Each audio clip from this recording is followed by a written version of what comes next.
시간 하나님께서 우리에게 주시는 말씀은 출애굽기 12장부터 16절까지 12장 12절부터 16절까지 함께 보시겠습니다. 출애굽기 16장 12절부터 16절 말씀.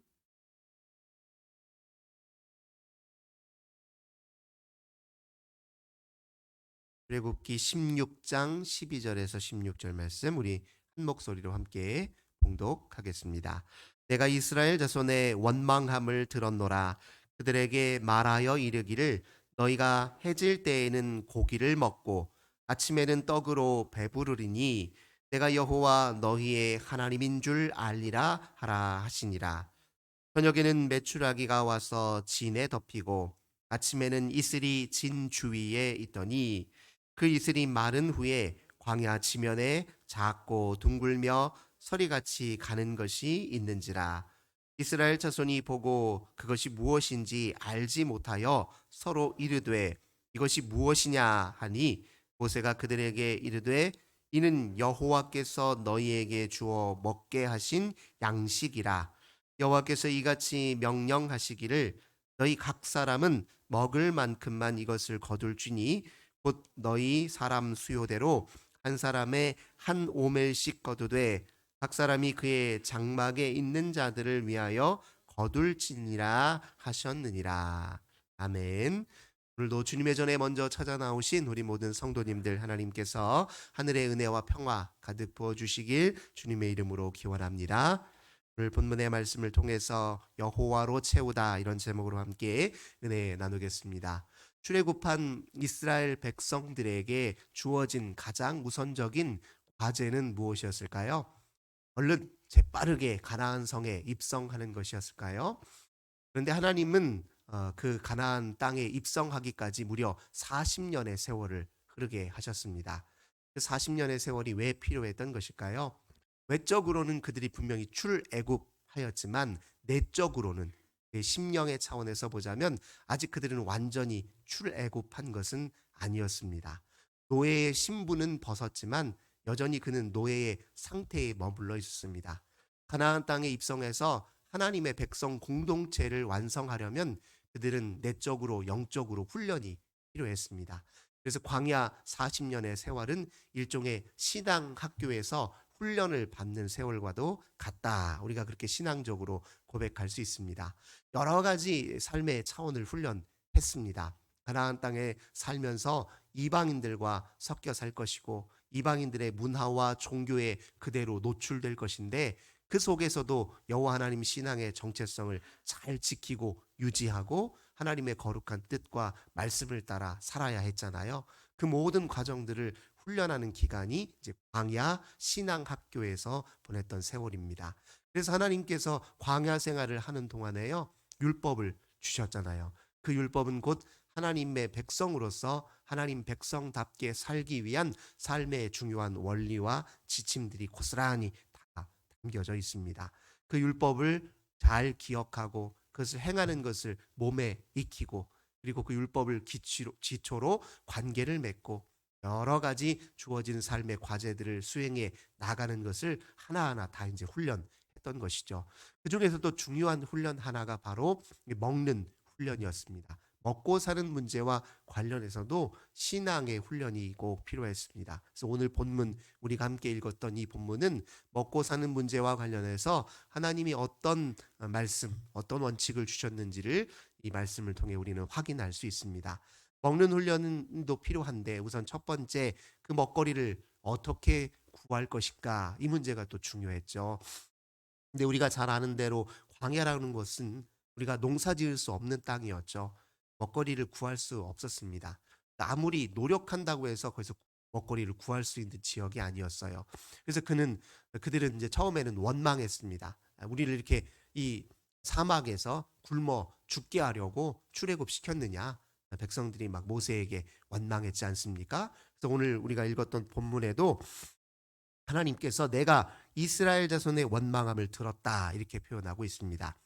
그리고 말씀하시기를 너희가 해질 때에 고기를 먹고 아침에는 떡으로 배부를 것이다. 그러면 그제서야 너희가 내가 여호와 너희 하나님인 줄 알리라. 이렇게 말씀을 주셨습니다. 우리가 잘 아시는 대로 출애굽 광야 생활 동안에 하나님께서는 그들에게 만나와 메추라기를 먹거리로 제공해 주셨습니다. 이 광야 생활을 하는 동안 이스라엘 백성들은 철저하게 이제 알게 되었습니다. 우리의 먹거리는 우리의 노력이 아니라 하나님이 은혜로 우리에게 주시는 것이구나. 이걸 철저하게 깨닫고 이제 훈련하고 몸에 익히는 것이 이제 광야 생활이었습니다. 노력도 필요하죠. 가나안 땅에 들어가면 농사 짓는 데 필요한 노력이 필요할 것입니다. 하지만 그 노력이 결실을 거두려면 하나님의 은혜가 있어야 되는 것 아니겠습니까? 땅에 씨를 뿌린다고 해서 어, 그게 저절로 열매가 되는 건 아닙니다. 하나님이 그것을 자라게 하셔야 그게 뿌리를 뻗고 가지를 내고 또 열매를 맺게 하시는 분이 하나님이라는 것을 우리는 잘 알고 있지 않습니까? 그러니 노력은 그 노력의 결실을 맺기 위한 토대가 필요한데 그 토대가 바로 하나님의 은혜고 하나님의 신비라는 겁니다. 그걸 꼭 기억하라는 것이 이제 광야 생활에서 중요한 또 하나님이 그들에게 허락하신 영적 과제였습니다. 더군다나 가나안 땅에는 바알신을 섬기는 그런 곳이었잖아요. 바알신은 대지의 신이자 식물의 신이자 풍요의 신이었어요. 거기 가서 사는 동안에 바알이 아니라 여호와 하나님께서 우리를 먹이시는 것이다. 또 확실한 신앙의 고백이 필요했습니다. 그래서 광야 생활하는 동안 철저하게 하나님이 주시는 것에 의존해서 살 수밖에 없는 그런 세월을 보내게 하신 것이죠. 두 번째, 먹을 때 우리에게 주어진 그 먹거리를 어찌 대할 것인가, 어떻게 그것을 대할 것인가, 어떻게 그것을 처리할 것인가 하는 문제도 굉장히 중요했습니다. 하나님이 만나와 메추라기를 주실 때요, 특별히 만나를 주실 때 그것을 먹기 위한 하나님의 말씀의 원칙이 있었습니다. 그건 뭐냐면 각 사람의 필요에 따라 꼭 먹을 만큼만 가져다 먹어야 했습니다.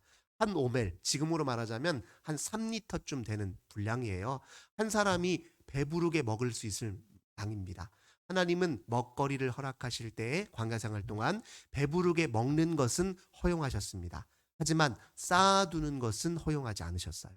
만약에 자기 먹거리 이상의 것을 가져왔다. 식구들이 5명인데 5식구 먹을 분량 이상 한 10식구 먹을 분량을 가져왔다. 소용이 없습니다. 먹고 나고 남긴 건 그 다음날 되면 전부 다 썩어서 없어져 먹을 수가 없었거든요.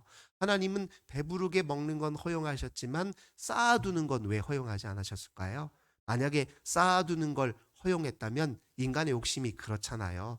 혹시 내일 하나님의 마음이 변해서 만나를 내려주지 않으면 어떡하나 이런 의심이 들기 시작하면 당연히 오늘 그 만나를 거둘 때 많이 아마 더 많이 걷어놓으려고 서로 싸움이 일어날지 모르겠습니다. 사람의 욕심이 있는 곳에 다툼이 일어나기 마련이거든요. 욕심이 자리한 곳에 쌓아두려는 욕심이 작용하는 곳에 인간의 관계가 서로 어지러워지고 또 인간의 관계가 파괴될 수 있다는 것을 하나님은 아셨습니다. 그래서 배부르게 먹되 쌓아두지는 말라. 이걸 이제 경험하게 하셨던 것이요. 또 두 번째로 하나님은 왜 쌓아두지 않게 하셨느냐? 쌓아두 한 3, 4, 2치를 쌓아뒀다고 생각해 보십시오. 그러면 그 다음 날 되면은 굳이 하나님을 찾지 않아도 돼요. 먹을 것이 이미 쌓여 있으니까요. 근데 하나님은 매일매일 먹을 것을 내려주셨어요. 이 얘기는 매일매일 하나님의 은혜를 구해야 했다는 것을 의미합니다. 우리가 식사 기도를 할 때 꼭 기도를 하면서 식사를 하고 또 우리 예수님이 가르쳐준 기도 중에 일용할 양식을 위하여 기도하라는 말이 있잖아요.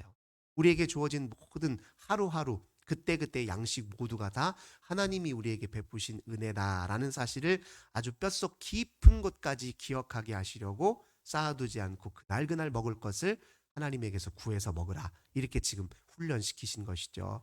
가나안 땅에 들어가면 농사짓기 좋은 땅에 그들이 살게 될 텐데 거기서 아마 크게 많은 농사 소출을 거두면 한 해 농사를 지으면 다음에 농사 결실 지을 때까지는 먹을 분량의 음식을 틀림없이 쌓아놓고 살 겁니다. 그렇게 쌓아놓고 살다 보면 어느새 하나님을 잊어버릴 수 있겠지요. 그러니 지금 광야 생활 동안에 기억하라는 거예요. 매일매일 하나님의 은혜를 구해야 되는 것이 우리가 먹고 사는 문제에 있어서 가장 중요한 일이라는 것을 여전히 깨닫게 하시는 과정이 바로 여기에 있었습니다. 그 세 번째 먹는 훈련과 관련해서 뭐가 중요하냐? 어떤 자세로 먹느냐? 이것도 굉장히 중요합니다. 근데 오늘 본문의 말씀을 잘 보시면요. 이런 말씀이 있어요. 하나님이 만나를 이렇게 주셨을 때 15절 보십시오. 자손이 이것이 무엇이냐라고 이렇게 물어요. 이것이 무엇이냐? 이것이 무엇이냐라는 이 히브리어 단어가 그냥 만나입니다. 만나? 이게 무엇일까? 이게 만나라는 뜻이에요. What is that? 저게 무엇이죠? 예, 이것을 히브리어로 하면 만나라고 해요. 이게 무엇이냐고 물으니 모세가 뭐라고 대답하냐면 그때 이는 여호와께서 너희에게 주어 먹게 하신 양식이라. 그냥 만나라고 이야기한 것이 아니라 저거 그냥 어, 들에 있는 무슨 열매입니다라고 그 이름을 지칭한 게 아니에요. 뭐라고 얘기하냐면 여호와께서 너희에게 주신 것, 너희에게 먹게 주신 양식이다. 그 먹을 것에 대한 정의를 이렇게 내린 거예요. 우리가 우리에게 주어진 모든 먹거리를 단순히 먹거리로 보지 말라는 겁니다. 그건 여호와께서 우리에게 우리를 사랑하시는 마음으로 우리를 돌보시는 그 자비하심으로 우리에게 주신 것이라는 거예요. 그래서 우리가 먹을 때마다 항상 하나님께 감사하는 마음으로 먹어야 된다는 겁니다.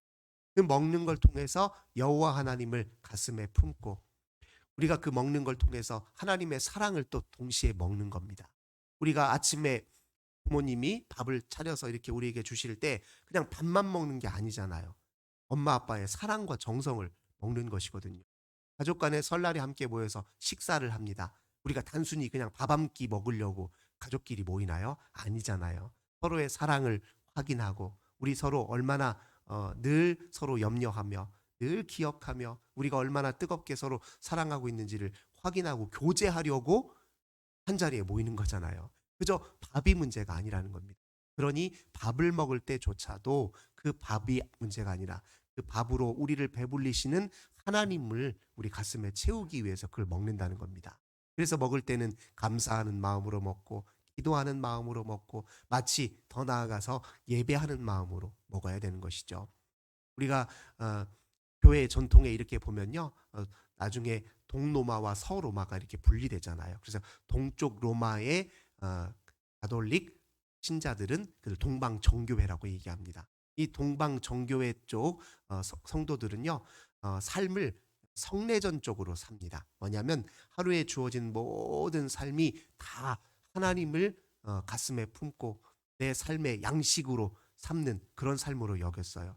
우리가 성례전 할 때, 성찬식 할 때 주님의 몸과 피를 먹잖아요. 그런 것처럼 우리가 일상에서 삶을 살 때 우리가 접하는 모든 사물 속에 만유 속에서 늘 하나님을 접하고 하나님을 기억하고 가슴에 품는 그런 삶의 그런 자세를 품는 것을 이제 성례전적인 삶이라고 합니다.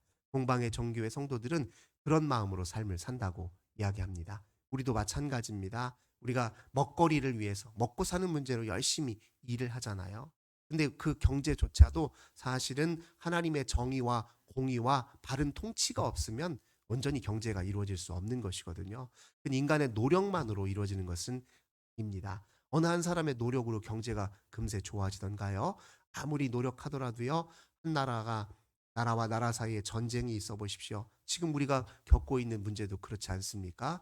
세계 경제가 지금 큰 어려움을 겪는 이유 중에 하나는 러시아와 우크라이나 사이에 전쟁이 있기 때문에 그 전쟁을 기초로 해서 다시 또 지금 예전처럼 냉전, 국가 간의 이념의 차이에 따른 이런 냉전 상황에 또 처하면서 또 경제가 어려움이 생기잖아요. 이건 어느 한 사람의 노력으로 해결할 수 있는 문제가 아닙니다.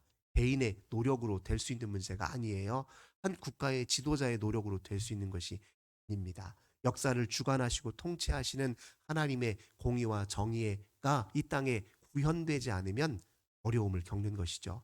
우리가 먹고 사는 문제 그 하나도 전부 하나님과 무관하지 않다는 것입니다.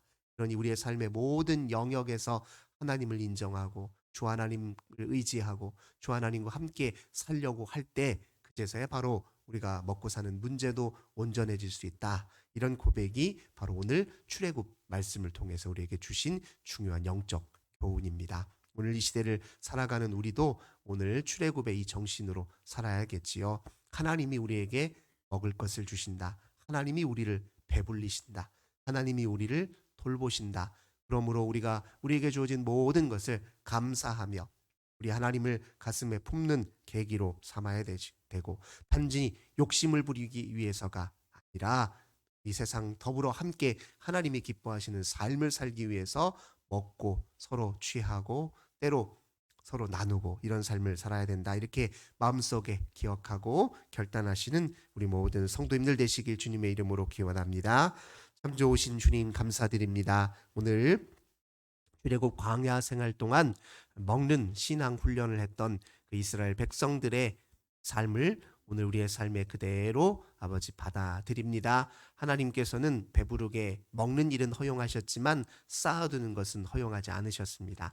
날마다 하나님의 은혜를 구하라는 뜻이고 날마다 하나님께 감사하며 우리에게 주어진 모든 하나님 먹거리들을 취하고 또 그 모든 것을 함께 나누라 이렇게 하나님 교훈하시려고 이스라엘 백성들을 훈련시키신 것 저희들 기억합니다. 오늘 우리의 삶도 늘 하나님의 은혜를 먼저 구하고 주님의 정의와 공의로운 통치를 의지하며 저희들의 주어진 삶을 살게 하옵소서. 주 예수님의 이름으로 간절히 기도하옵나이다. 아멘. 이 시간 함께 주님 앞에 간절히 기도하겠습니다. 오늘 주신 말씀으로는 우리가 먹고 마실 때마다 하나님을 우리의 가장 절실한 필요로 인정하고 주님을 깊이 경험하게 하소서. 먹을 때 주님도 함께 주님의 사랑도 함께 먹을 수 있게 하소서 이렇게 기도하겠습니다. 그리고 우리 설 명절 동안에 우리 자녀들 오고 가는 길 안전하게 지켜주시고 온 가족 식구들 함께 모일 때 복되고 아름다운 교제 있게 해주시고 특별히 모이고 싶어도 못하는 그런 외로운 우리 주변의 이웃들과 가정들이 있습니다. 그들 위해서도 기도를 부탁드리고 우리 환우들 위해서 우리 자녀들 위해서 우리 교회 위해서 주 앞에 간절히 기도하겠습니다. 좋으신 주님